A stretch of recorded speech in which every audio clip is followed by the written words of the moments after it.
से ना रुके हम, मर्जी से चले हम, बादल सा गरजे हम, सावन सा बरसे हम, सूरज सा चमके हम, स्कूल चले हम, स्कूल चले हम।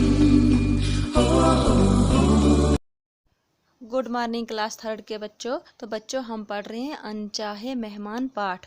तो जहाँ तक हमने पहले पढ़ा था वहाँ से आगे आज हम पढ़ेंगे। तो देखो बच्चों, आज हम यहाँ से पढ़ेंगे।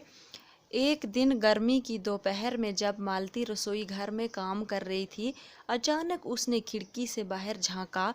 सामने से 3 मोटी तौंद वाले साधु चल रहे थे। कि जब उसने खिड़की से देखा तो उसने क्या देखा कि बाहर मोटी तौंद यानी कि मोटे पेट बड़े पेट वाले साधु चल रहे थे। वो एक पड़ोसी से कुछ कह रहे थे कि राजीव का घर कौन सा है। तो वो साधु जो थे वो किसी पड़ोसी से पूछ रहे थे कि राजीव का घर कौन सा है। पड़ोसी ने उंगली से राजीव के घर की ओर संकेत किया। तो संकेत का अर्थ क्या होता है कि इशारा।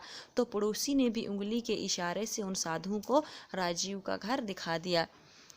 मालती को ये समझने में देर नहीं लगी कि आज फिर राजीव ने साधुओं को भोजन पर बुलाया है। तो मालती जो थी राजीव की पत्नी, वो ये समझ गई थी कि आज फिर राजीव ने उन साधुओं को खाना खाने के लिए बुलाया है।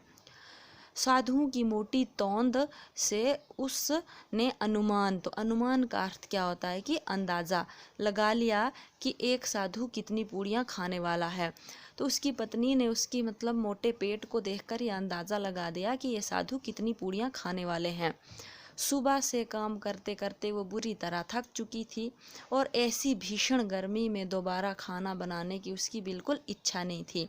तो इच्छा का अर्थ क्या होता है कि ख्वाहिश। तो भीषण गर्मी क्या होता है कि तेज़ गर्मी। तो वो सुबह से काम करते करते बेचारी थक गई थी और उस इतनी तेज़ गर्मी में उसको दोबारा खाना बनाने की बिल्कुल भी ख्वाहिश नहीं, बिल्कुल भी मर्जी नहीं थी। उसे ये मुसीबत से छुटकारा पाने का एक उपाय सूझा। तो इस मुसीबत से छुटकारा पाने के लिए उसे एक तरतीब सूझी। दरवाजे पे आकर साधुओं ने आवाज़ लगाई, अलख निरंजन। मालती ने दरवाज़ा खोला और साधुओं को प्रणाम किया। तो जब साधु ने दरवाजे पर आके बोला कि अलख निरंजन, जैसे कि साधु बोलते हैं, तो मालती ने दरवाज़ा खोला और साधु को प्रणाम किया। तो प्रणाम क्या किया, नमस्कार नमस्ते कुछ भी किया। तो एक साधु बोला, साक्षात अन्नपूर्णा का अवतार हो देवी।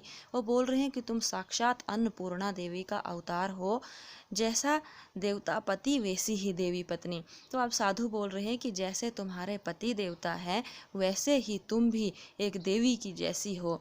तो बच्चों आज हम यहाँ तक ही पढ़ेंगे। तो आपने भी ये घर में अच्छे से पढ़ना है और यही आपने होमवर्क भी करना है।